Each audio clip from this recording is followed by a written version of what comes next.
Alright, let's get into it. So I had the privilege of checking out the Selkirk Boomstick, the wide body version, and the elongated version.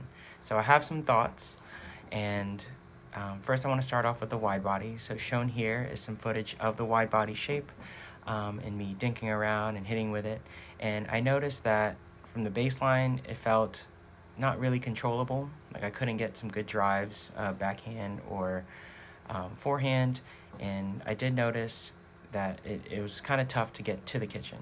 However, when I was at the kitchen and I was in a dink rally, it felt really easy and effortless to shape the ball. And there definitely is a good amount of pop in the paddle. Next up is the elongated paddle. What I noticed with the elongated paddle is kind of the opposite, where from the baseline, it felt like it was really easy to drive and my forehand and my backhand. But when I got to the kitchen, it was hard to kind of speed up the ball and do a two-hand roll like I wanted to whenever I got to the kitchen.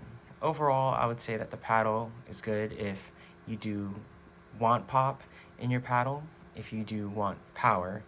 And it did feel light in the hands, so I would say overall, it's a pretty good paddle. It's just not my style of paddle.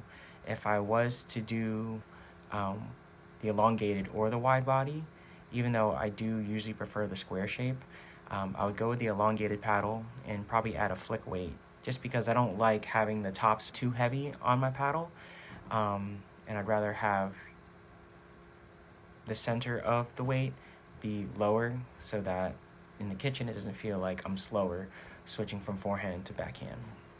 And these are my thoughts on the paddles. So let me know what you think in the comments below.